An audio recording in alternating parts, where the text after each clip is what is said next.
बाबा के पास। गीता के भगवान को लेके आए साथ में। हाँ जी, बस वही चाहता था, उनका हाँ, इंतजार था। हाँ जी, हम कब से लेके इंतजार कर रहे हैं कि कभी गीता के भगवान आवे और सार सुनावे गीता का। हाँ जी। ये बहुत बड़ा सौभाग्य आपने दिया है कि गीता के ऊपर अभ्यास और गीता की बातों को इस ज्ञान के साथ कनेक्ट करने का एक बहुत सुंदर रिसर्च करने का चांस मिला। इसलिए और बहुत अभी बड़ा वर्तमान सौभाग्य समय आपने इनकी दिया। बहुत आवश्यकता है भगवान के आने की। हाँ, अभी जरूरत है।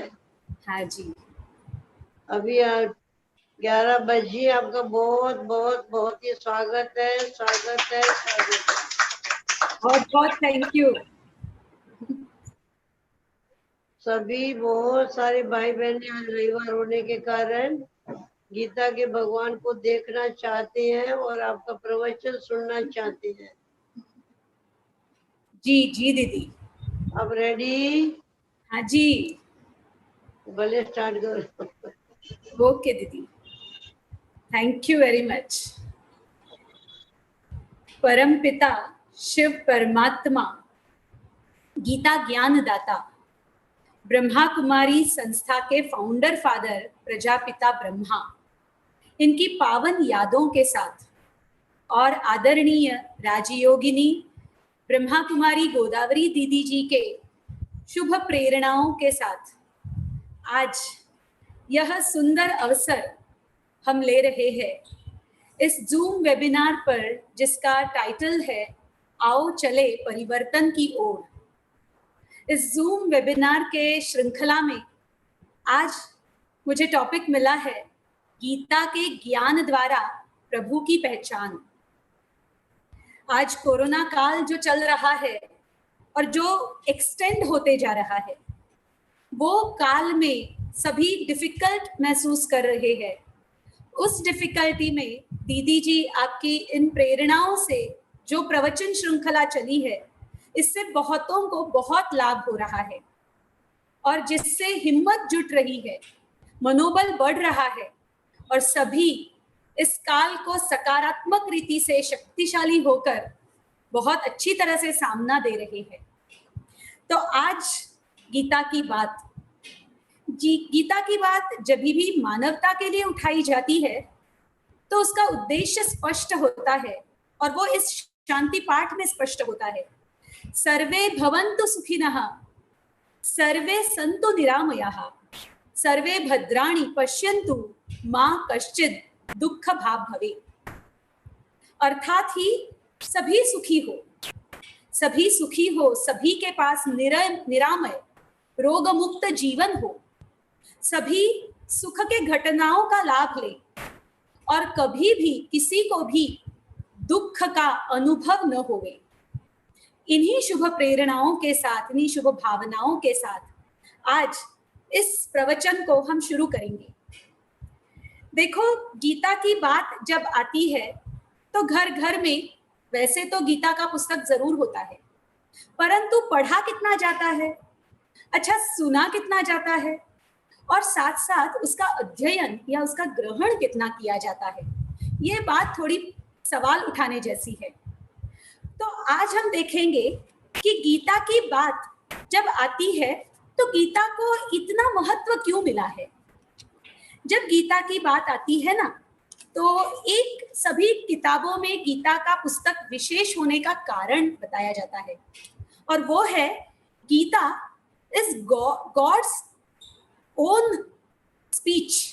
God speaks himself in the first person. कभी भी कोई भी धर्मशास्त्र में भगवान कह रहे हैं ऐसी बात नहीं है और इसलिए भगवान जो कह रहे हैं उसे समझना, डायरेक्ट स्पीच में समझना, ये हम सबके लिए बहुत बहुत लाभकारी है। फिर हम देखते हैं गीता के लिए कहते हैं गीता सारे कविता के रूप में लिखा गया है। इतने सारी श्लोकों की गाथा कविता के रूप में लिखना, तो ये कितनी बड़ी बात है। तो यह भगवान का गाया हुआ मधुर गीत है। फिर गीता में वैसे क्यों कहा जाता है कि सर्वशास्त्रमयी शिरोमणि गीता? अब इसका भी कारण है। गीता के कंटेम्पररी पीरियड में बहुत शास्त्र लिखे गए, बहुत ऋषियों ने ज्ञान को तलाशने की, ज्ञान की खोज करने की बहुत बहुत चेष्टा की। और उस समय जितना भी कुछ लिखा गया, जैसे हम सब जानते हैं, वेद हुए, शास्त्र हुए, उपनिषद हुए, उन सब का सार बस इस एक गीता में जैसे निचोड़ कर आया है। और इसीलिए गीता को सर्वशास्त्रमयी शिरोमणि कहा जाता है। इस गीता में कुल 700 श्लोक है।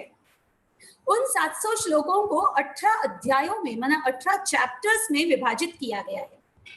तो ऐसी गीता है जिसको बहुत भावना से गीता माता कहकर पूजते हैं। तो गीता माता की ऐसी क्या विशेषता है? जो विशेषता को हम देखेंगे कि गीता एक धर्मशास्त्र भले है, परंतु फिर भी वो कोई एक धर्म के साथ जुड़ा हुआ नहीं है, तो वो सभी धर्मों के साथ जुड़ा हुआ है। वो सभी धर्मों के साथ जुड़ा हुआ है माना ही क्या? तो वो सभी धर्मों में उसका कोई ना कोई अंश जरूर दिखाई देता है।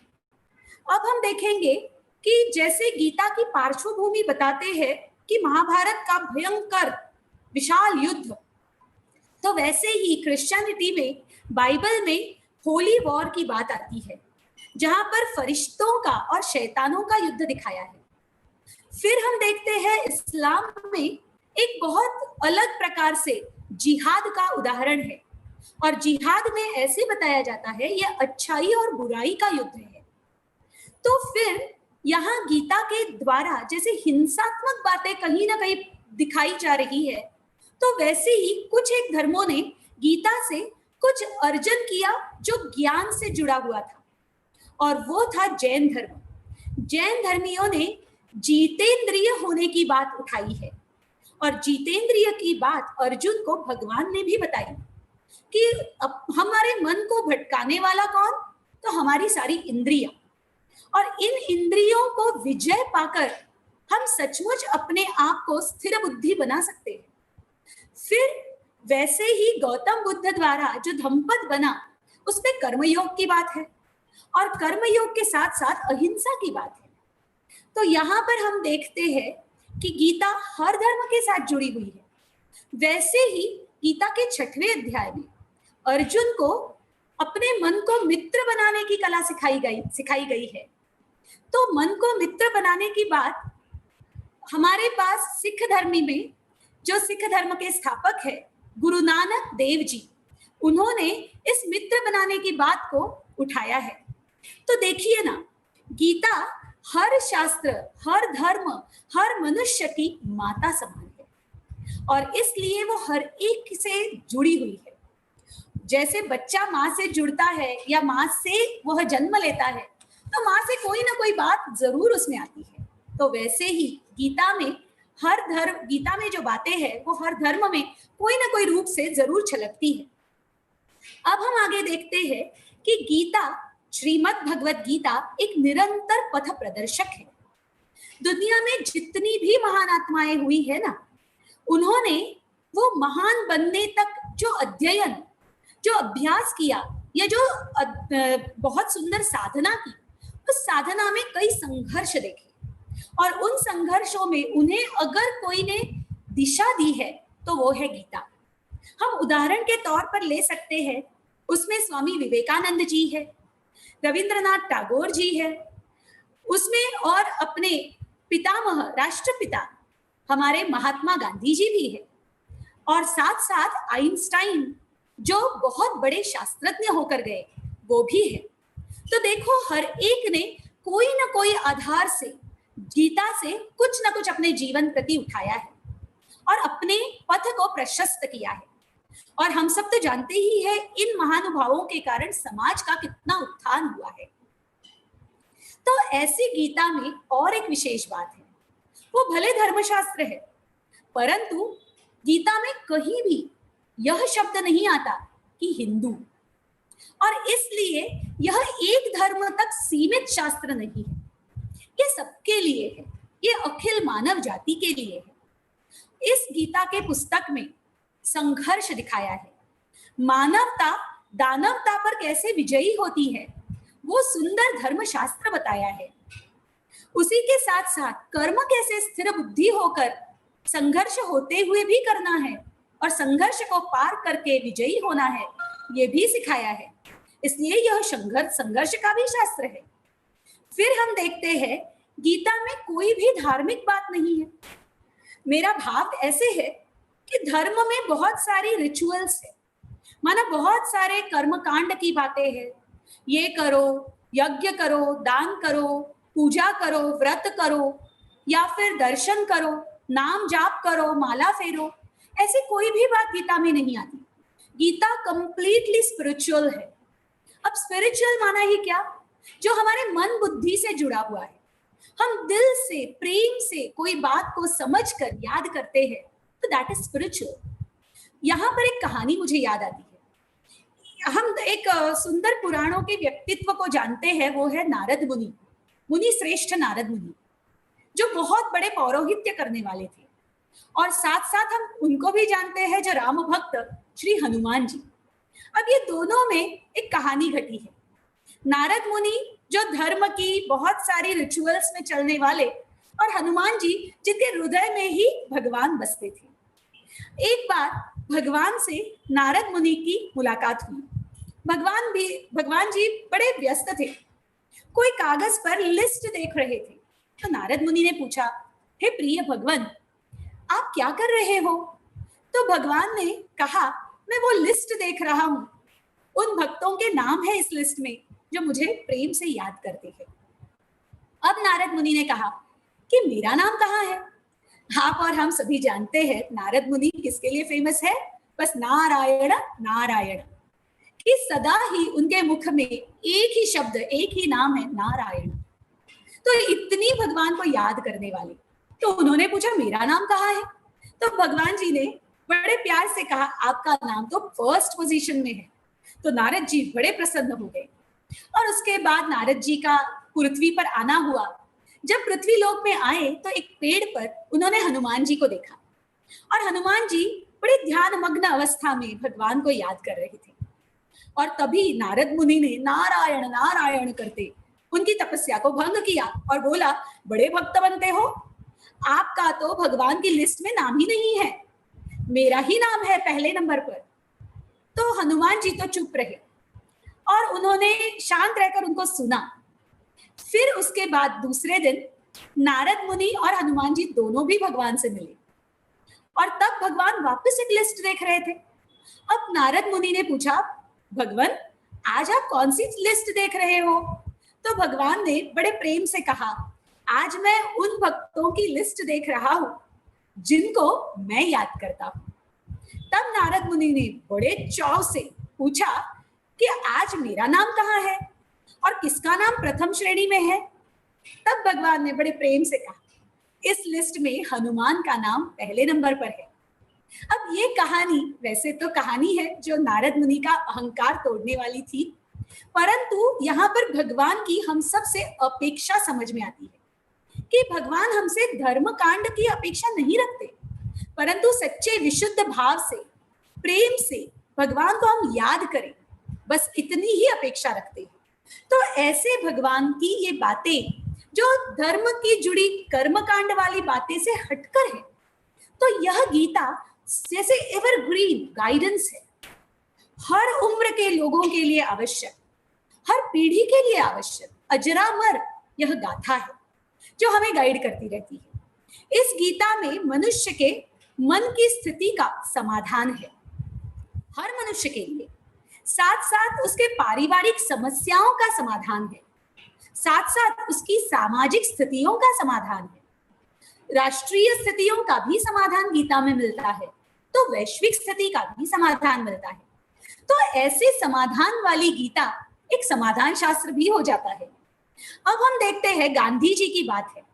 गांधी जी को कोई भी राजकीय समस्या आती थी ना, तो वह बड़े गीता प्रेमी थे।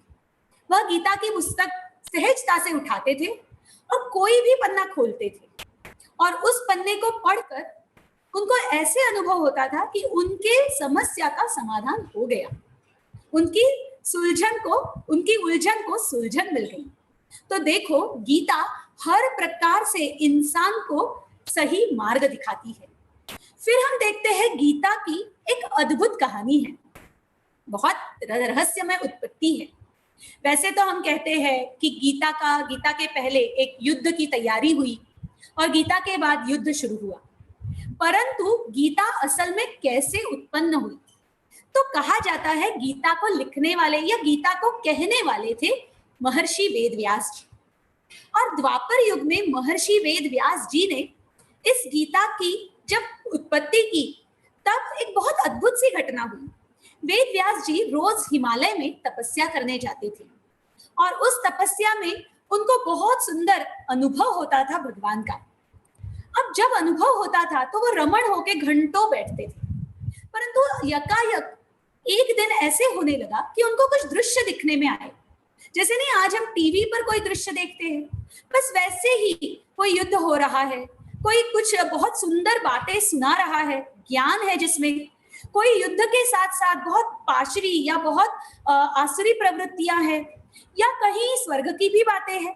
तो ऐसी कई सारी बातें देखने में आई और जैसे वो तपस्या से उठे तो उनको ऐसे लगा कि जो मैंने देखा उसको शब्दबद्ध करना आवश्यक है और उसको शब्दबद्ध करके सारे लोगों तक पहुंचाना आवश्यक है। तो दूसरे दिन उन्होंने कागज कलम लेकर अपनी तपस्या की शुरुआत की। फिर ऐसे अनुभव किया कि आज मैं जो देख रहा हूं, जब मैं उसको समझकर उसको लिपिबद्ध करने जाता हूं तो कुछ एक छूट जाता है। अब कुछ एक जब छूट जाता है तो मिस हो जाएगा बहुत कुछ। इसलिए उन्होंने उस दिन के बाद भगवान को एक रिक्वेस्ट किया कि आप मुझे कोई लेखनिक दे दो। अगर लेखनिक दोगे तो जो आप इतना बड़ा ज्ञान दे रहे हो उसका लिपिबद्ध होने का काम हो जाएगा और फिर जन समुदाय जो आपके बच्चे हैं उन तक ये सारा ज्ञान सहजता से पहुंच पाएगा।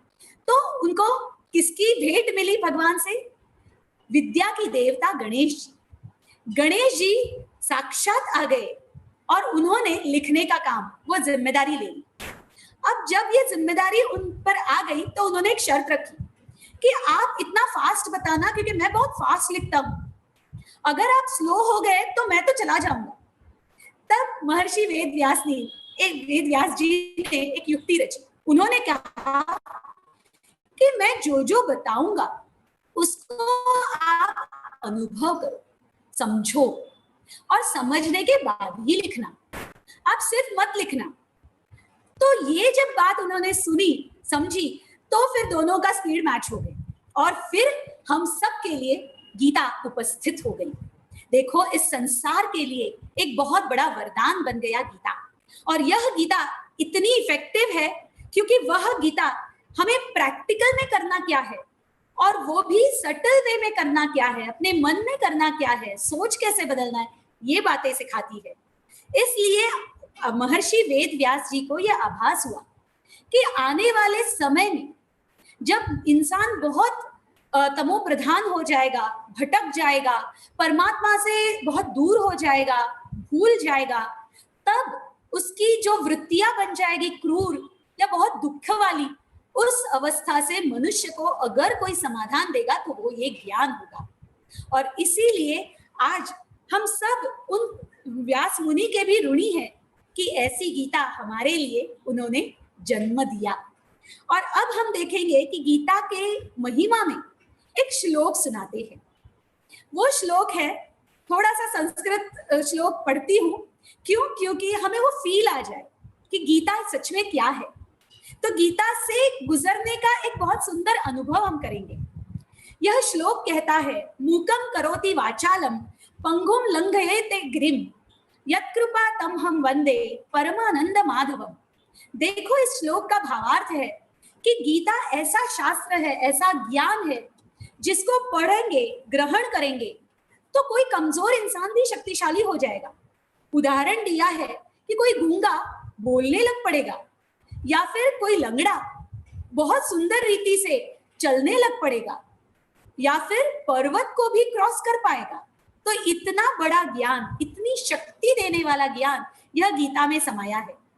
अब हम आगे देखेंगे कि गीता को बहुत जगह युद्ध शास्त्र के रूप में माना गया है। कई घरों में गीता का पुस्तक या आप और हमने जो एक फेमस चित्र देखा है कि महाभारत के युद्ध के मैदान में रथ पर कृष्ण और अर्जुन दोनों का एक सुंदर चित्र हमने देखा है, परंतु कई घरों में ये चित्र देखने से डर लगता है, वो रखते नहीं है। और इसका कारण बताते हैं कि ऐसी कलह वाली बात, ऐसी संहार वाली बात, विनाशकारी बात हमारे घर में न हो जाए, इसलिए हम इसको रखेंगे ही नहीं। परंतु ये कारण है कि लोग गीता के अंदर जो सूक्ष्म बातें, जो धारण करने वाली बातें जो लिखी है ना, उससे अपने आप को उससे वंचित रखते हैं, और इसीलिए एक भय है, एक डर है। साथ साथ मुझे याद आता है 2 साल 3 साल पहले रशिया में गीता के शास्त्र को बैन कर रहे थे। और क्यों बैन कर रहे थे, इसका कारण बता रहे थे कि ये युद्ध शुरू, और युद्ध शुरू हुआ तो हम अपनी जनता को युद्ध नहीं करवाने के लिए बताते हैं। तो इसलिए भारत सरकार ने विशेष रशिया सरकार को बताया कि गीता युद्ध शास्त्र नहीं है, ये कहानी है, परंतु उस कहानी के ग्रॉस लेवल से जब हम सटल लेवल में आते हैं तो ये स्पिरिचुअल बातें हैं, ये हम सब के सुख और शांति के लिए, और इसलिए गीता, और इसीलिए गीता के अध्यायों के अगर आप नाम देखेंगे ना, तो हर नाम के साथ योग है। योग माना परमात्मा के साथ कनेक्शन, अपने आप को आत्मा समझकर परमात्मा को याद करने का जो एक सुंदर याद का तरीका है ना, उसे योग कहते हैं। देखो गीता के अध्यायों के नाम है जैसे सांख्य योग, कर्म योग, भक्ति योग, या फिर ज्ञान विज्ञान योग, पुरुषोत्तम योग,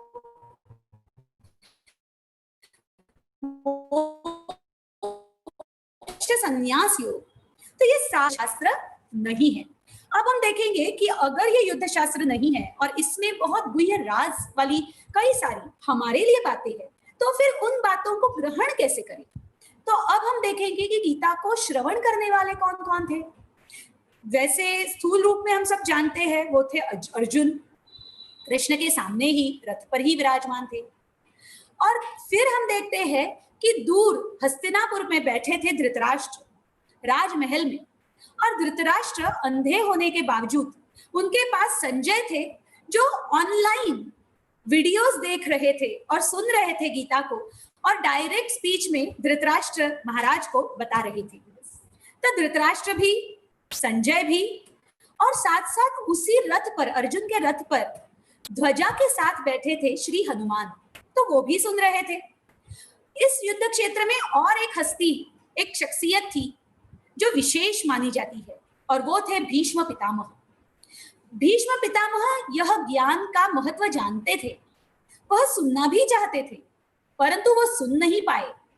तो देखिए ये 5 प्रकार के लोग थे जो श्रोता थे। अब हम देखेंगे कि भगवान ने एक जगह कहा है कि मेरे भक्तों में 4 प्रकार के भक्त, 4 प्रकार के बच्चे। अब वो कौन से? तो वो है, पहला है आर्ता। आर्ता माना आर्त रूप से, आर्त याद से परमात्मा को जो याद करते हैं। दूसरे है अर्थार्थी, माना कोई अर्थ, कोई मतलब से याद करते हैं। तीसरे है जिज्ञासु, जो इंफॉर्मेशन के रूप में भगवान की बातें नोट करते हैं, रिमेंबर करते हैं। और चौथे है ज्ञानी। ज्ञानी माना कि जो वो सुनते हैं, भले वो थोड़ा भी सुनेंगे ना, तो उसको ग्रहण करते हैं, उसका स्वरूप बनते हैं, उसकी प्रैक्टिस करते हैं, उसका अध्ययन करते हैं। भगवान सुना रहे हैं इस भाव से, निष्ठा से, विश्वास रखते उस ज्ञान को अर्जन करते हैं। तो अब हम देखेंगे इन दोनों जो लिस्ट है, श्रोता और 4 प्रकार के बच्चे, इसमें हमें किस रूप से गीता को सुनना है? हमें ज्ञानी बनकर सुनना है। हमें सिर्फ आर्त रूप से याद करनी है कि जब जरूरत पड़े तभी भगवान आ जाओ, मदद करो, बचाओ, या फिर कभी संकट काल में भगवान का अनुभव नहीं हम कर पाए हमारे कारण, हमारे कोई क्षति के कारण, तो भगवान को दोष भी देते हैं। वैसे नहीं याद करना है, या वैसे भगवान की बातें नहीं सुननी है, परंतु भगवान की बातें सुननी है। तो इसके लिए कहते हैं, गीता को सब मानते हैं, परंतु गीता की कितने सारे मानते हैं? तो हम सब गीता की मानने वाले हैं। जो गीता में बताया है ना, स्वयं को आत्मा समझो, तो इसका हम अभ्यास करें कि हम एक शुद्ध शक्ति आत्मा है और परमात्मा को याद करो। तो ये बात बहुत जरूरी है समझने के लिए। हम सब ने स्वामी विवेकानंद जी का वो अनुभव जरूर सुना है, बहुत फेमस और बहुत कॉमन, सभी सुनाते हैं कि गीता के पुस्तक को सबसे नीचे धूल मिट्टी में रख दिया, जिस पर बहुत सारे जाले भी थे, और उसके ऊपर बहुत सारे धर्मों की किताबें, एकदम टॉप पर बाइबल को रखते हुए वो सारा दृश्य दिखाया और पूछा, स्वामी जी आप क्यों गीता का इतना प्रमोशन करते हो, जबकि गीता तो इतनी साधारण, माना इतनी पुरानी हो गई है, आउटडेटेड हो गई है। अब तो समय कौन सा चल रहा है? बाइबल का। और ऐसे समय पर जब हम देखते हैं कि गीता सुनने के लिए अगर ये बातें हम देखेंगे, तो देखो सुनने वाले जिज्ञासु के रूप में हमें नहीं देखना है। क्योंकि आज अगर मेरे साथ कोई ने मुझे ऐसे बताया ना कि आप क्या ये करते हो, ये सब ऐसे वैसे फालतू है, तो मुझे मेरी फर्स्ट रिएक्शन क्या होगी? आपको क्या करना है, मेरी मर्जी, या फिर मैं और कुछ रिएक्ट करूंगी, गुस्सा हो जाऊंगी। अगर स्वामी विवेकानंद जी तब गुस्सा होते थे तो उसका परिणाम सारे हिंदुओं के ऊपर कैसा हो जाता था। कहाँ दंगे फसाद भी हो जाते थे, कहाँ क्या मारामारी भी हो जाती थी। परंतु देखो जो ज्ञानी व्यक्ति है ना, वो बात को टर्न करने को भी जानता है। इसलिए स्वामी जी ने क्या किया, उस पूरे सिचुएशन का ही टर्निंग बना दिया। उन्होंने कहा, अरे वाह, आप तो गीता का कितना सम्मान बढ़ा रहे हो। अब सारे वहां खड़े लोगों को ऐसे लगा स्वामी जी को कुछ समझ में नहीं आया, हम तो अपमान कर रहे हैं और स्वामी जी कह रहे सम्मान बढ़ा रहे हो। तो स्वामी जी ने स्पष्ट कहा, देखो, और आगे बढ़कर स्वामी जी ने गीता की पुस्तक खिसकाई तो धड़ाधड़ सारे किताब गिर गए। और तब स्वामी जी ने स्पष्ट किया, देखा, गीता फाउंडेशन है, गीता नींव है, अगर गीता हिल गई ना, कोई शास्त्र टिक नहीं पाएगा।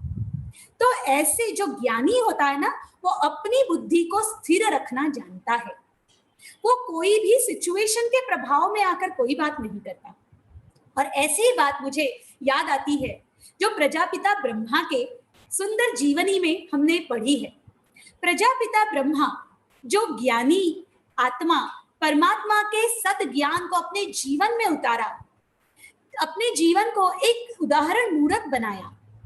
एक बार ऐसे हुआ था कि ये 60s की बात होगी, 1960s की, और उस समय प्रजापिता ब्रह्मा, माना जिसको हम प्रेम से ब्रह्मा बाबा कहते हैं, ब्रह्मा बाबा माउंट आबू में पांडव भवन से एक चक्कर लगाने के लिए बाहर निकले थे। और जैसे वो बाहर निकले तो उनके साथ एक और भाई भी थे। तो वो चक्कर दूर पर लगाने गए तो सामने से उन्होंने एक सन्यासी को देखा। वो सन्यासी उनके मार्ग से जा रहे थे। तो बीच में ही ब्रह्मा बाबा का रास्ता रोककर सन्यासी जी ने पूछा, आप वही हो ना, वो ब्रह्मा कुमारी के गुरु हो ना आप क्या सुनाते हो? बहुत सारी ऐसी बातें सुनाई और इतनी भयंकर थी कि वो गाली थी। और जो बाबा थे वो बाबा एकदम शांत चित्त खड़े थे, कुछ भी नहीं बोला, सुनते जा रहे थे। और बाबा के साथ एक भाई जो चल रहे थे, वो बाबा की तरफ देखकर पूछ रहे थे कि मुझे अनुमति दीजिए, मैं बोलना चाहता हूँ। ये सन्यासी जी को कुछ भी पता नहीं है, ये सारे उनके आंखों से भाव प्रकट हो रहा था। और बाबा ने उनको आंखों से ही शांत होने का इशारा दिया, चुप रहो ऐसा इशारा दिया। और उसके बाद जैसे सन्यासी जी का सारा बोलना पूरा हो गया, सन्यासी चल पड़े। फिर उसके बाद ब्रह्मा बाबा वहां से वापस लौटे। ब्रह्मा बाबा को वो भाई ने पूछा, बाबा आप कैसे चुप रह सकते हैं, वो सारा झूठ था, वो आपकी कितनी ग्लानि कर रहे थे। तब ब्रह्मा बाबा ने कहा कि वो उनका नजरिया था, अभी उन्होंने जो महसूस किया वो उन्होंने बोला, सच क्या है वो उनको समझ में आएगा, आप सब्र करो। और उसके बाद कुछ दिन बीत गए, गुरुवार आया तो वो उस गुरुवार को आप सभी जानते होंगे ब्रह्मा कुमारी सेंटर्स पर भोग बनता है। तो ब्रह्मा बाबा ने उसी भाई को बोला जिसको बहुत गुस्सा आया था ना, तो उसको बोला कि आप जरा अबू नगर में जो उनका मठ है ना, वो सन्यासी जी का जो हमें मिले थे, उनके पास जाना और आज ना ये भोग प्यार से देकर आना और हमारी याद प्यार भी देना। अभी उसको तो मन से बिल्कुल जाना नहीं था। वो सोचे क्या बाबा कहाँ भेजते हैं, फिर भी बाबा का इशारा, बाबा की आज्ञा है, आज्ञा सिर आंखों पर, इसलिए वो गए। और गए तो उन्होंने वहां पर देखा कि सन्यासी जी ने वो प्रसाद को हाथ भी नहीं लगाया और बोला ठीक है हम बाद में ले लेंगे, आप जा सकते हैं। बहुत अपमानित किया। फिर आए बाबा के पास, बाबा को सुनाया बाबा ऐसे ऐसे बोला। फिर अगला गुरुवार आया, फिर उसी सन्यासी के पास उसी भाई को भेजा और कहा कि आप आज भी जाओ और प्यार से भोग देकर आना। फिर वही किया। ऐसे कई गुरुवार हुआ, पर जैसे जैसे गुरुवार आगे बढ़ रहे थे वैसे उस सन्यासी जी की जो रिएक्शन थी या जो रिसेप्शन था ना वो बदल रहा था। और धीरे धीरे उसने हाथ में लेना शुरू किया था, फिर अच्छा ऐसे कुछ पूछना शुरू किया था। और एक दिन ऐसे हुआ कि ये जो भाई थे वो दिल्ली वाले थे, वो दिल्ली चले गए। और फिर उसके बाद आप सभी को ज्ञात हो 1969 में ब्रह्मा बाबा ने अपना पुराना देह त्याग किया। उसके बाद ये दिल्ली वाले भाई बाबा के पार्थिव को दर्शन करने के लिए आए और तब उन्होंने देखा कि ये सन्यासी जी आए थे। और सन्यासी जैसे आए उन्होंने ब्रह्मा बाबा के पांव पकड़े और पांव पकड़े तो इतने रोए कि जैसे उनके पांव को अपने आंसुओं से धो डाला। और तब उन्होंने देखा कि ये है ज्ञानी। देखो अपने जाने के बाद भी किसी को कितना सुंदर निगेटिव से पॉजिटिव बना दिया, ये है ज्ञानी। तो हम सबको परमात्मा का ज्ञान ज्ञानी होकर सुनना है, हम सच्चे अर्जुन बन जाएं। तो अब हम देखेंगे कि ये जो ज्ञान है गीता का, वो ज्ञान जिसके लिए वर्णन करते हैं, नहीं ज्ञानेन सदृशम पवित्रमिह विद्यते, माना ज्ञान के समान पवित्र दुनिया में कोई वस्तु नहीं। और ऐसा ज्ञान जो सिर्फ अर्जुन के प्रति नहीं परंतु सारे मानव जाति के प्रति है। It is applied science. Applied science माना क्या कि इस ज्ञान को सुनने के बाद मैं तुरंत अपने ऊपर अप्लाई कर सकती हूँ। ये सिर्फ दूसरों के लिए बातें नहीं है। यहाँ पर मुझे दादी जानकी जी की एक बात याद आती है। दादी जानकी जी अपने क्लास में हर बार कहते थे, knowledge is light, knowledge is might and knowledge is divine insight. अब देखो, नॉलेज ऐसा होना चाहिए जो हमें अपने लिए एक प्रकाश दिखाए कि मैं कौन हूं, मैं क्या कर सकता हूं, मेरी शक्तियां क्या है और परिस्थिति से मैं कैसे मुकाबला कर सकता हूं। फिर दूसरा है नॉलेज इज माइट। अब मैं जो हूं ना, वो मैं इसी दुनिया में जी रहा हूं, तो दुनिया मेरे साथ बहुत अच्छी ही चलेगी तुरंत, या दुनिया बहुत मेरे को बहुत प्यार से रिसीव करेगी, ऐसे तो हो नहीं सकता। दुनिया में आए दिन कुछ ना कुछ मुझे टक्कर देने वाली बात जरूर आएगी। अब ये बात जब आएगी तो मेरे अंदर ताकत तो होनी चाहिए उसको समाने की, उसको समझने की और उसके बाद भी सकारात्मक दृष्टिकोण बनाने की।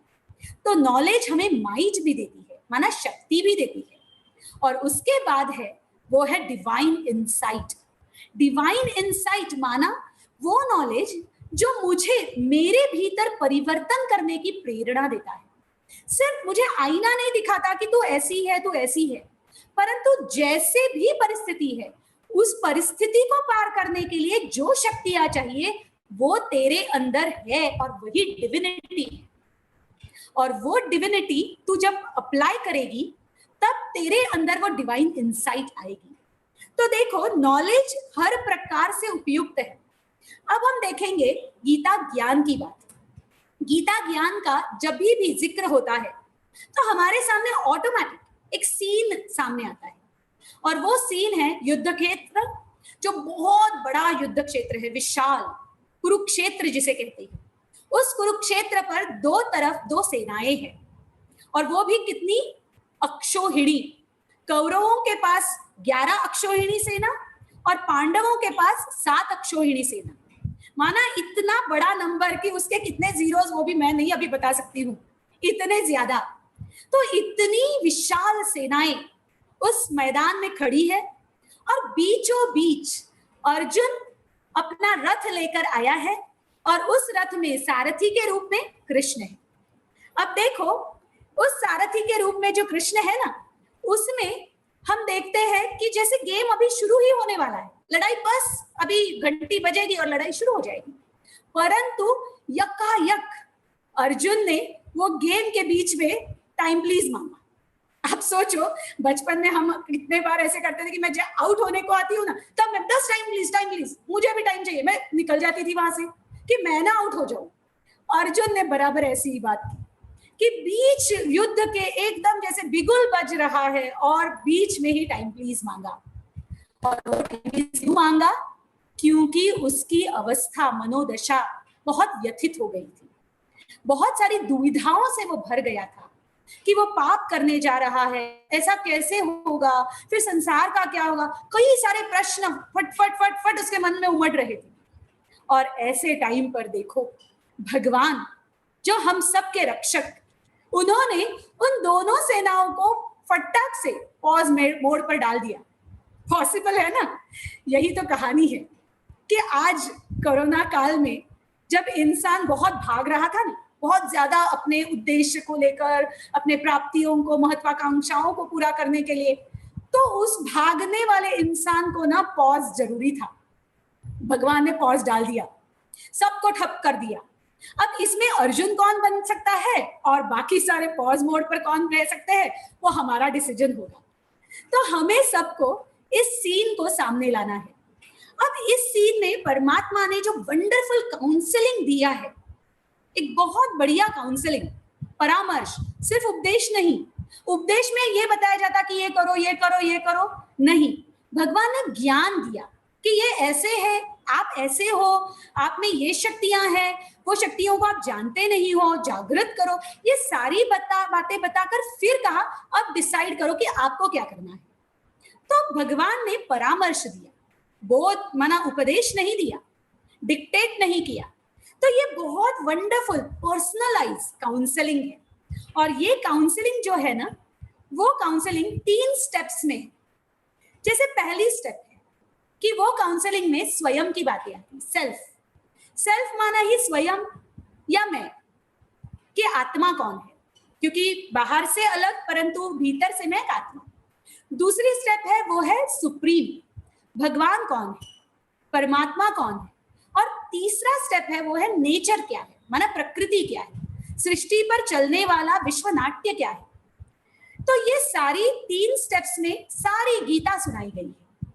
और इन 3 स्टेप्स में आज हम वो स्टेप देखेंगे जो पहली है स्वयं, सेल्फ, और दूसरी है सुप्रीम।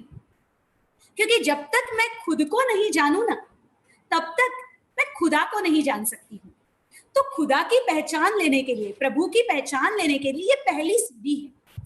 और इसलिए आज हम ये अपने बारे में कुछ गहरे राज सुनेंगे। देखो श्लोक भी कितने सुंदर है। इस श्लोकों में पहली बात आती है वो है मैं कौन, जिसमें आज वापस मुझे याद आती है दादी जानकी जी की।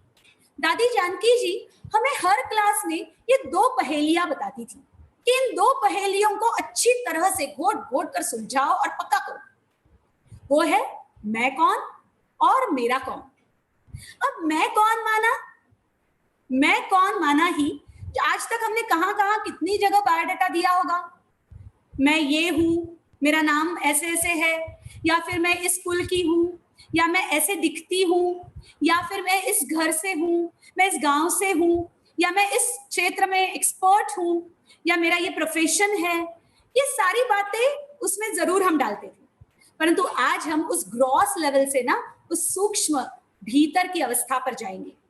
यहाँ पर 13वें अध्याय में पहले श्लोक में ही बताया है, इदं शरीरम कौन्तेय क्षेत्रमित्यभिधीयते एतद्यो वेत्तितं प्राहुः क्षेत्रज्ञ इति तद्विदः। अर्थ है, हे अर्जुन, इस शरीर को क्षेत्र कहा जाता है।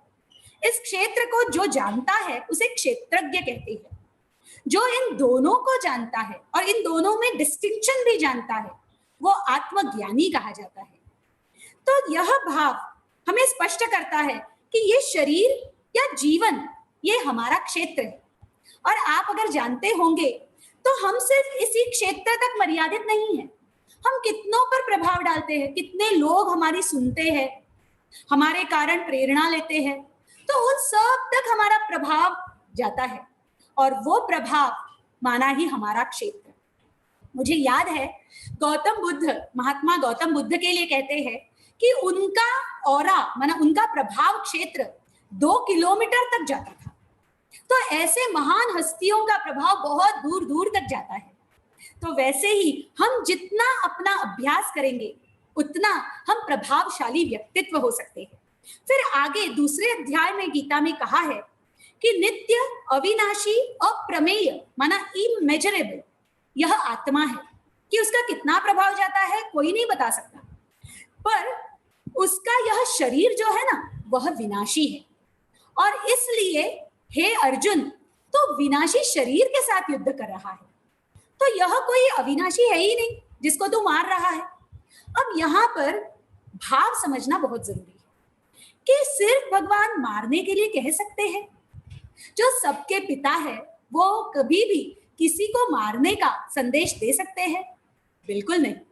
परमात्मा वो बात से युद्ध करने के लिए कह रहे हैं, वो जो शरीर विनाशी है ना उसके धर्म में बहुत सारे अवगुण हमारे साथ जुड़ जाते हैं। माना मैं श्रेष्ठ हूं, मैं ये हूं, ये अहंकार बन जाता है, या फिर मैं तो कुछ भी नहीं हूं, मेरी तो कोई वैल्यू ही नहीं है, ये भी गलत बात है। और ये दोनों बातें जो है ना वो शरीर के धर्म में आती है। मैं ऐसी दिखती हूँ, मैं ऐसी नहीं क्यों नहीं दिखती हूँ, कितनी सारी बातें आती है। और इन धर्मों को तू त्याग और स्वधर्म में टिक जा, और स्वधर्म में टिक कर अपने आप के उस स्वरूप को जान, तेरा स्वधर्म जान। अब स्वधर्म माना क्या?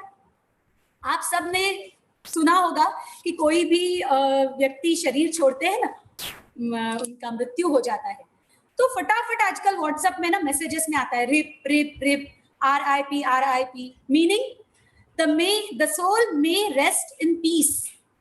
अब देखो, क्या पीस की आवश्यकता मरने के बाद ही है? पीस की आवश्यकता तो जीवित होंगे तभी भी होंगी ना। तो इस पीस का अर्थ क्या है? यह पीस असल में आत्मा का स्वधर्म है। जब आत्मा शरीर को छोड़ देती है तब आत्मा अपने स्वधर्म में सहज रूप से टिक सकती है, और इसलिए ये प्रार्थना करते हैं। परंतु हम सबको यह प्रार्थना करनी है कि मैं जब शरीर में हूं तभी भी मैं अपने लिए शांति की अवस्था बनाऊं। तो कैसे बनाई जाए? देखो, आजकल कोरोना के कारण कई सेंटरों में कई सारे फोन आते हैं कि दीदी देखो ना, हमारे घर के बाजू वालों को ही कोरोना हो गया, हमारा पूरा बिल्डिंग सील हो गया। या फिर कहते हैं बस मेरी माँ को ही हो गया, वो हार्ट पेशेंट है, अब मैं क्या करूं? मैं रोज प्रार्थना करती हूँ कि वो ठीक हो जाए, वो ठीक हो जाए, वो कितनी दर्द में है, भगवान दया कर। तो यहाँ पर कई सेंटरों में बहुत सुंदर उत्तर देते हैं। कहते हैं कि आप ना पहले अपने आप को भयमुक्त करो।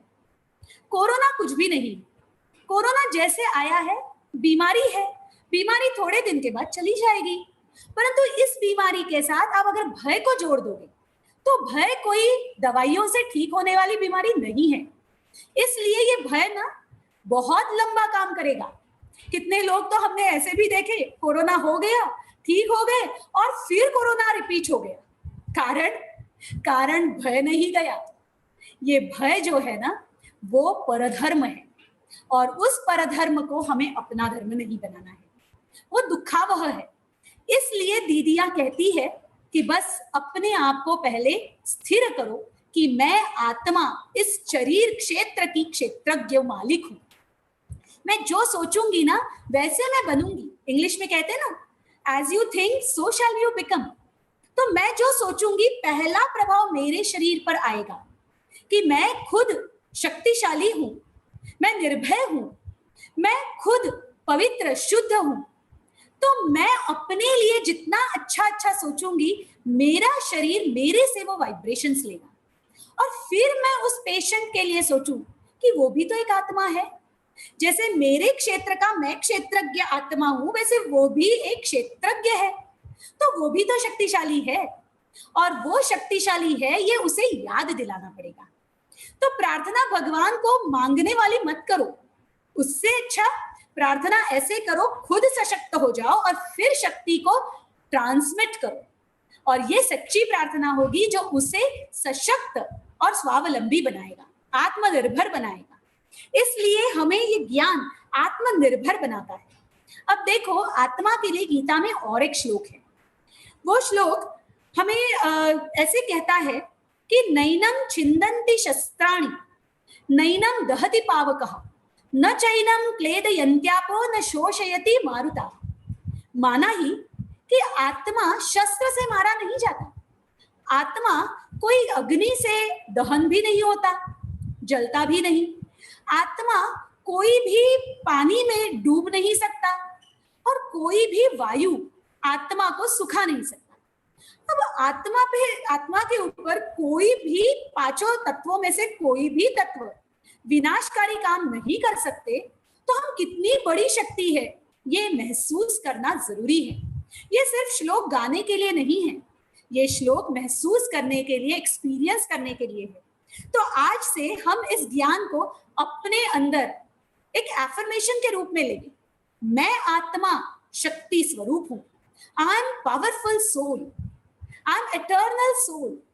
तो ये बात हमारे ऊपर इतनी सुंदर लगेगी कि ये काउंसलिंग हमारे ऊपर वर्क करना शुरू हो जाएगा। भगवान वंडरफुल काउंसलिंग देते हैं, वो काउंसलिंग जिसमें एक नई सोच की पद्धति होती है और उस सोच में ही समाधान जैसे छुपा हुआ है। It is an art of thinking in solution form. यही तो गीता है। अब हम देखेंगे कि गीता का जो सुंदर एक जो भाव हमने देखा कि गीता में हम देखते हैं कि गीता बार बार ग्रॉस लेवल से सूक्ष्म लेवल में आती है।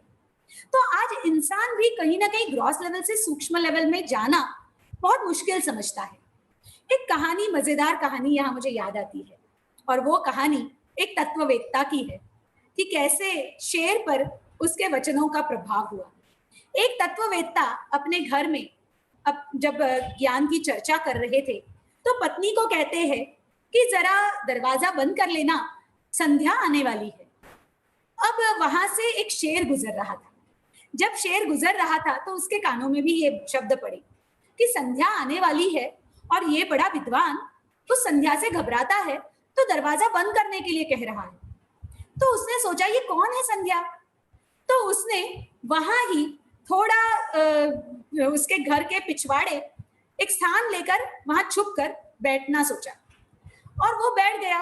धीरे धीरे अंधेरा होने लगा, शाम का समय था तो अंधेरा होने लगा, और बहुत समय तक जैसे कोई आया तो नहीं, पर थोड़ी देर के बाद वहां से एक धोबी गुजर रहा था।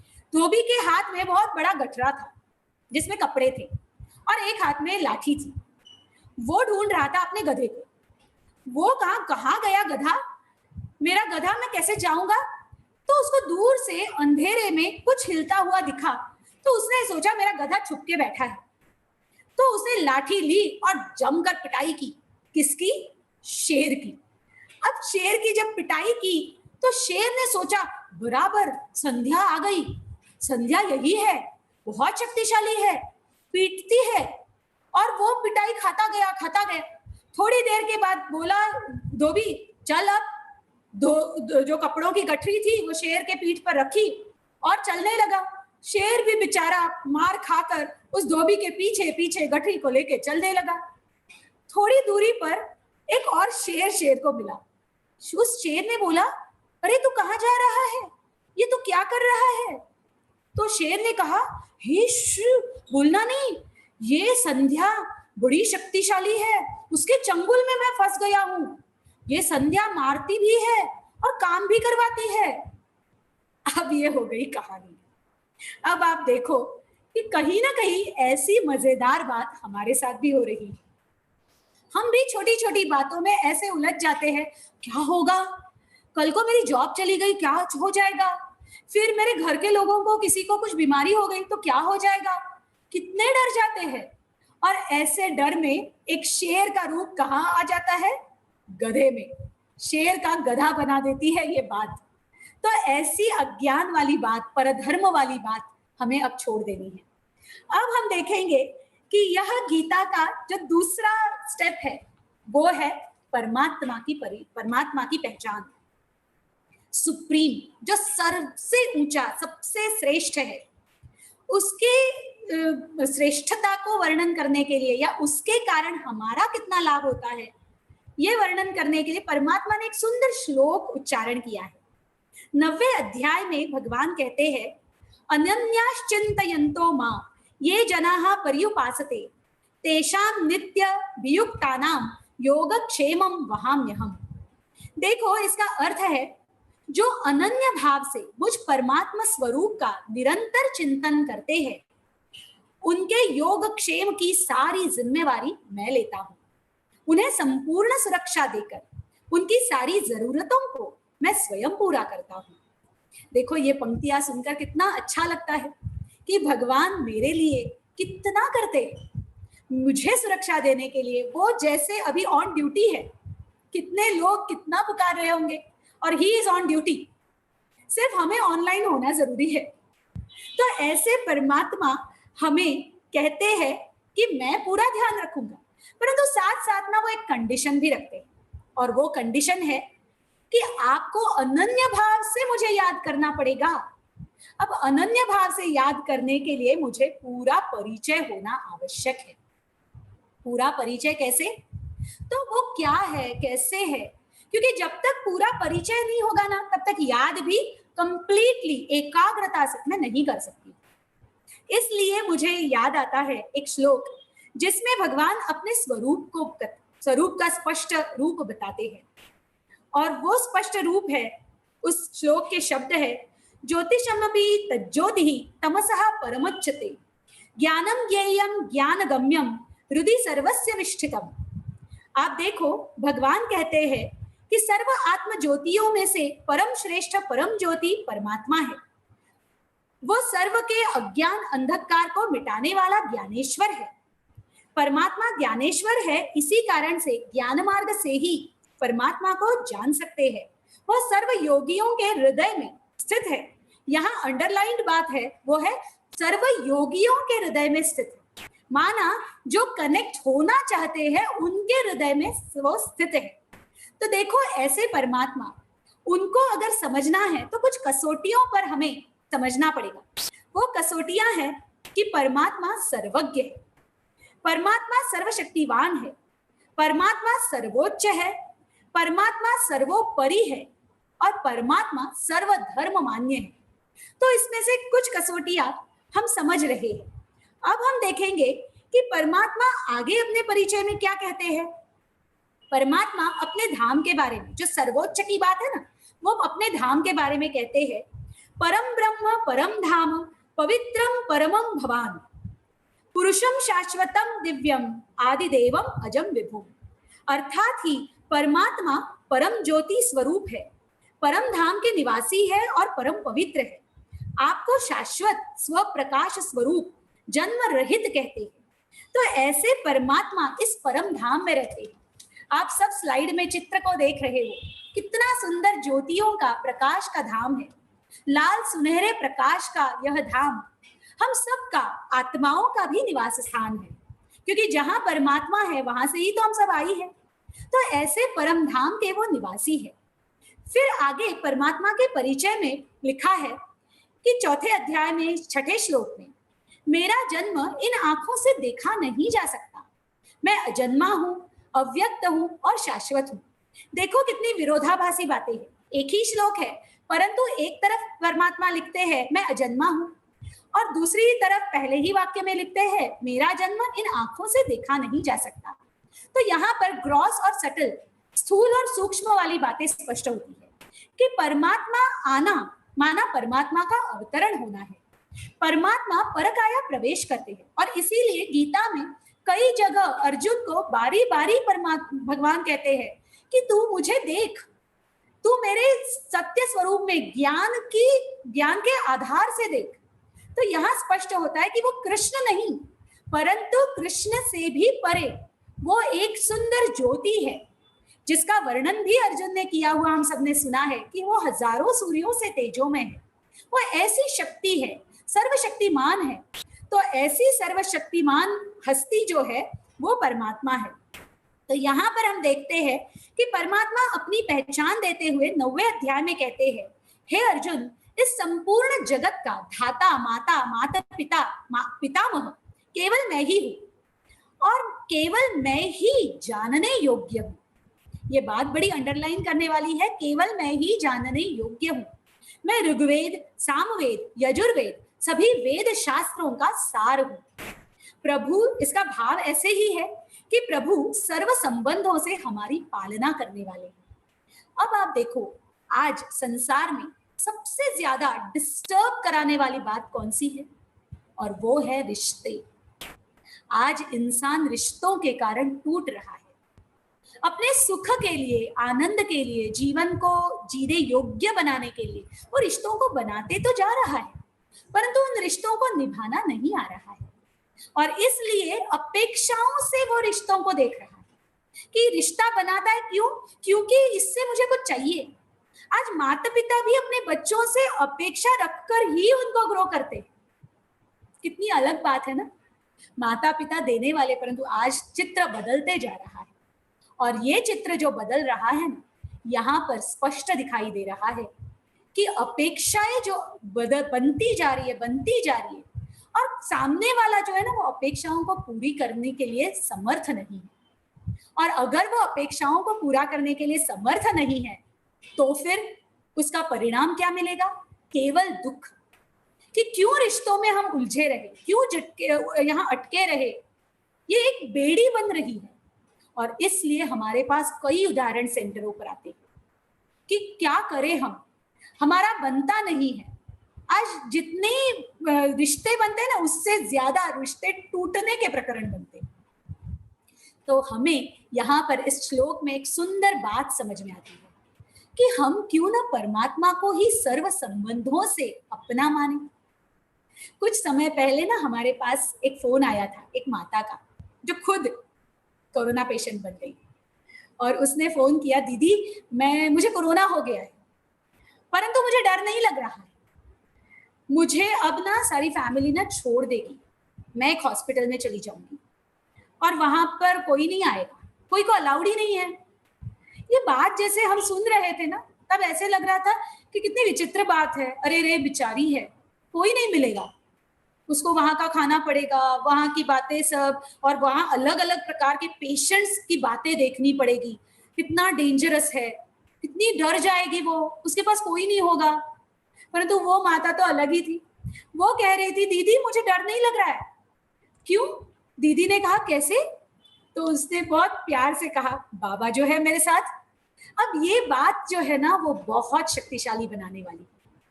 भगवान के साथ जब रिश्ता बनता है ना, तो हमें और कोई रिश्तों से अपेक्षा करने की आवश्यकता ही नहीं होती। भगवान हमारा सुनता भी है।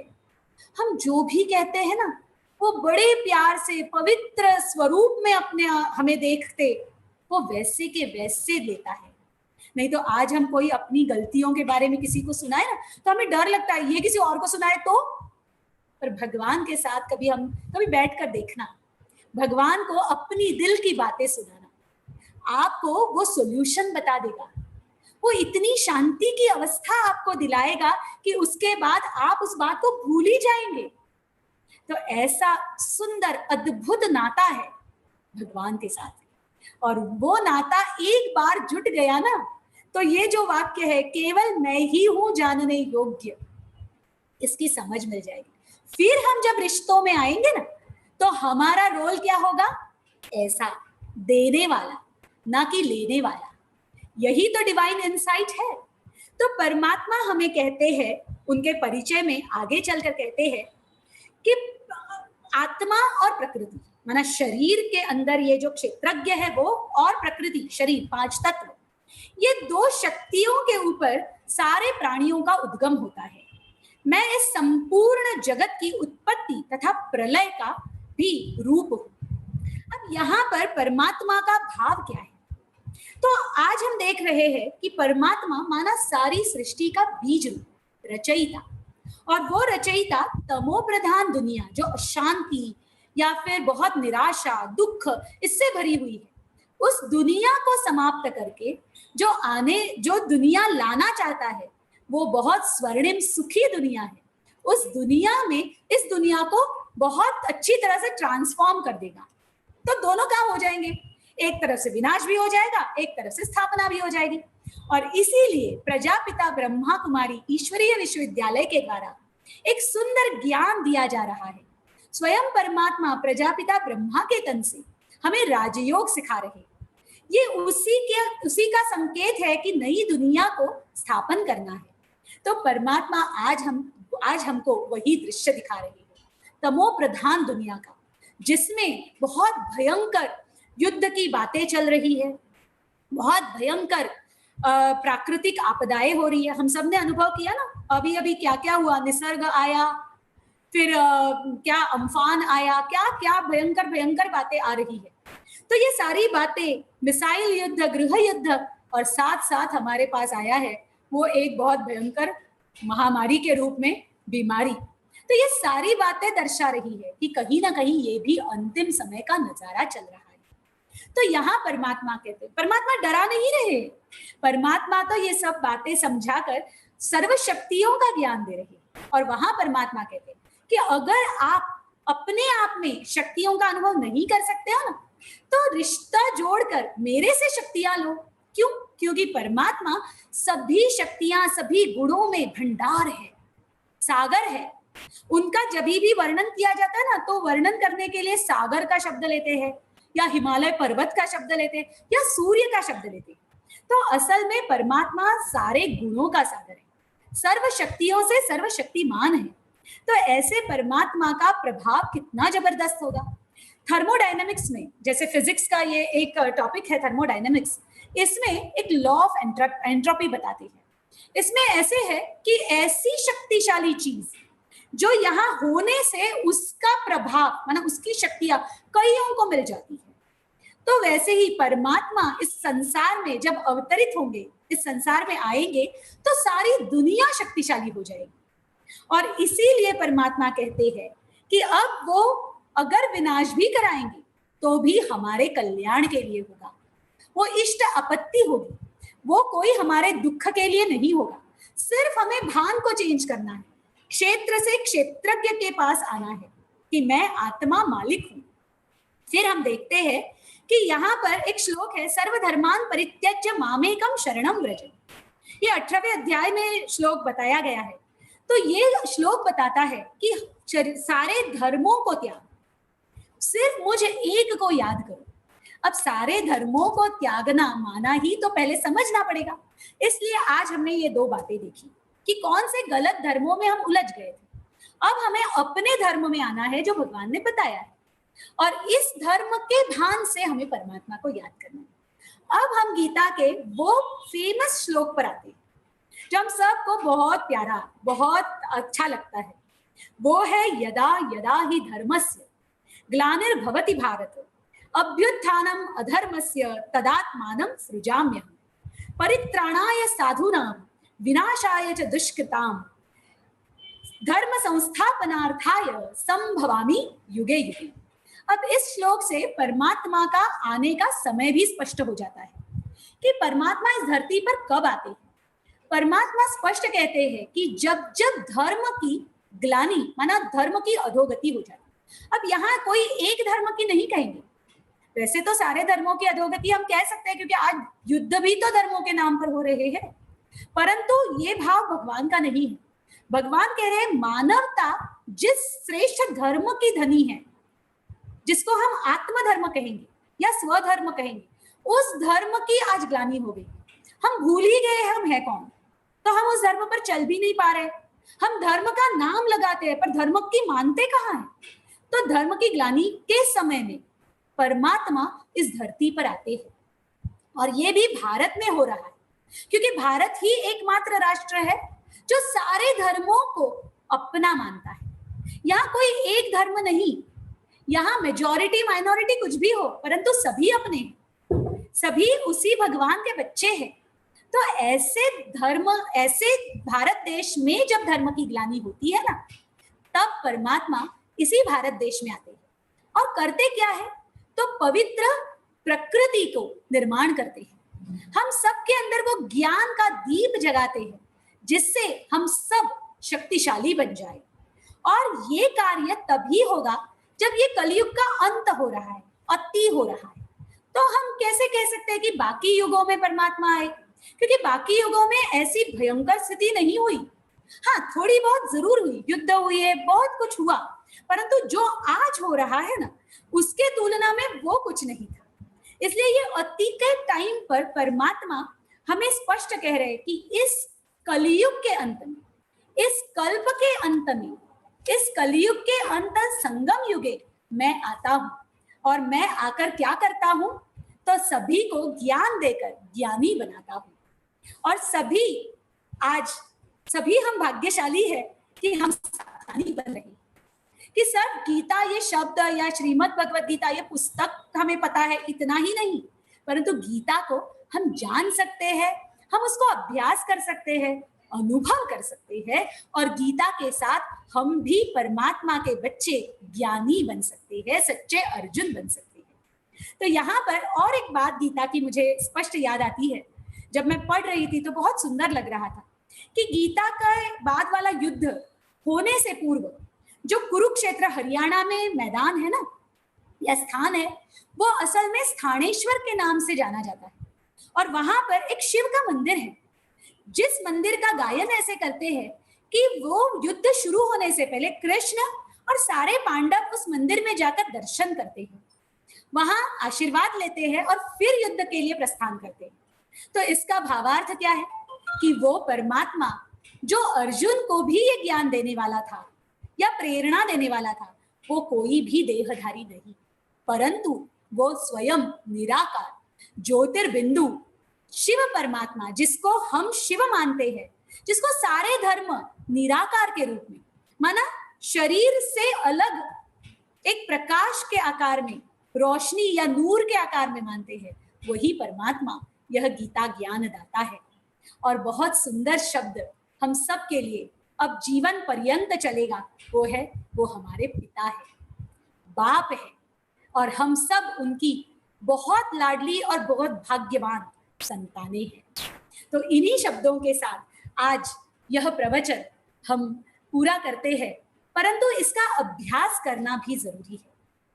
महायुद्ध, महाभारत युद्ध आज भी हम सभी फेस कर रहे हैं। तो चलते हैं कुछ मिनटों के लिए अपने भीतर उस युद्ध क्षेत्र पर जहां हम अर्जुन विजयी अवस्था में हैं। उस डर को हमने जीत लिया है, उस डर का हमने पूरा नष्ट या नाश कर दिया है, और वो हम सब अर्जुन अपने आप को एक अलग भूमिका में देखें। रोज आईने में कितने बार हमने देखा होगा। तो इस शरीर रूपी क्षेत्र की हम क्षेत्रज्ञ, इस शरीर में सबसे ऊपर बैठे, दो आंखों के बीच में बहुत प्यार से अपने आप को देखें। हम अविनाशी, अमर, ज्योतिर्बिंदु स्वरूप आत्म ज्योति आत्मा है। इस प्रकाश बिंदु से कई सारे किरण निकल रहे हैं, और वो किरण इस क्षेत्र पर फैल रहे हैं, शरीर को भीतर से भी उसकी इम्यूनिटी बढ़ा रहे हैं, शक्तिशाली बना रहे हैं, तो बाहर भी आसपास वातावरण में सकारात्मकता का वाइब्रेशन फैला रहे हैं। देखो, परमात्मा जो हम सबको अपना परिचय दे रहा है, उसी परिचय में आज हम स्थित हो रहे हैं। मैं आत्मा हूं, शक्ति स्वरूप आत्मा, सातों गुणों से युक्त आत्मा। मैं अपने आप को जानता हूं, समझता हूं, और इस क्षेत्र का मैं बहुत अच्छी तरह से केयर टेक करता हूं। और मेरे इस सुंदर स्थिति में मेरे सामने है वो एकदम स्वच्छ शुभ्र प्रकाश बिंदु, ज्योतिर्बिंदु, आत्म ज्योतियों में सर्वश्रेष्ठ परम आत्मा, निराकार। ये स्क्रीन शेयरिंग है ना,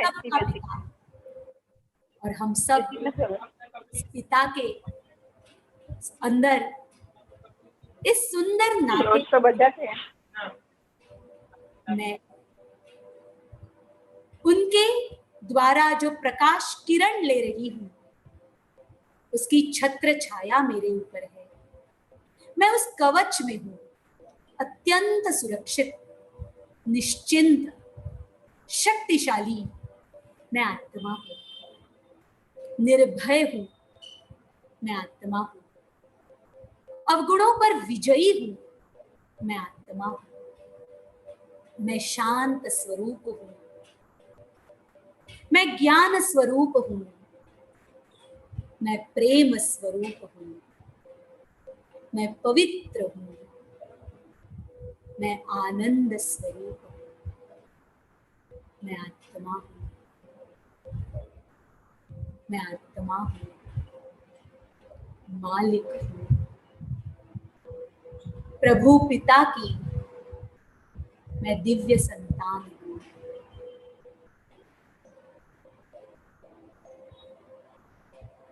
एक बार अपने आप को देखिए, महसूस करे उस भाग्य का जो हम सब पर भगवान लुटा रहे हैं।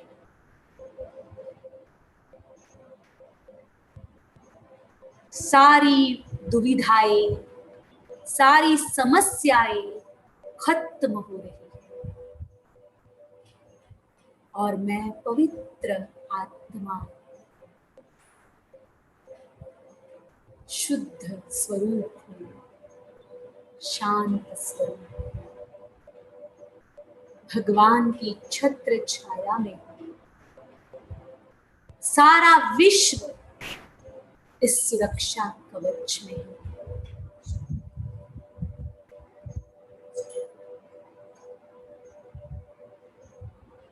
ओम शांति शांति शांति। ओम शांति। सारे तुमने सुनाया, बहुत अच्छा लगा। लास्ट 18 अच्छा रह गया। 18 के रस्तों वो स्मृति लब्धा सब पूरे साल आ गया गीता का। बहुत ही अच्छा है। दीदी, हाँ जी, हाँ दीदी, हाँ हाँ दीदी। नहीं, बहुत ही अच्छा रहा गीता का, क्योंकि वो तो कहा जाता है ना कि सागर जितना है वो तो उसको संकीर्ण करके भी कितना करेंगे। सागर को गागर में समाना कोई छोटी बात नहीं है, बहुत बड़ी बात है। लेकिन आपने वो भी सागर को गागर में समा करके दिखाया। अभी और भी थोड़ा 18वां अध्याय का तो साल रह गया, कोई बात नहीं है, परंतु आगे भी उनको और थोड़ा विस्तार करके अच्छी तरह से करके ये जो पूरा ये आर्टिकल बना करके ज्ञानामृत में भेज दो और अमृत कुंभ के लिए भी भेज दो। दीदी बहुत बहुत थैंक यू। थोड़ा समय क्रॉस करके आगे गए, परंतु नहीं, गीता का तो सुनाने बैठते थे, पहला अध्याय 1 घंटा ले लेता है। हाँ, जाना को कम दूरी है गीता में। हम 84 वर्ष से सुन रहे हैं, अभी तक भी गीता का ज्ञान कहाँ पूरा हुआ है? अभी तक भी नष्ट मोह स्मृति लब्धा कहाँ बने हैं? पर फिर भी आपने बहुत अच्छा प्रयास किया है, मेहनत बहुत ही अच्छी की है, मनन मंथन भी अच्छा किया है। आपने सागर को गागर में समाया, ये बहुत ही अच्छी बात किया। आपने इतना अच्छा विश्वास रखा, इसलिए ये सब हो पाया। ये बहुत अच्छा किया। बड़े थोड़ा टाइम दे, आपका तो सफल हुआ है, टाइम व्यक्ति नहीं हुआ है। अभी ऐसे ही करते चलो, आगे बढ़ते चलो, यही हमारी अच्छी बात है। अभी 2 मिनट बाबा को याद करेंगे, फिर करेंगे। मेरे परम पिता परमात्मा सदाशिव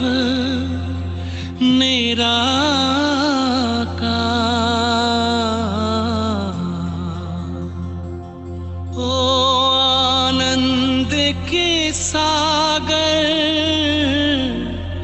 तेरी महिमा अपरंपार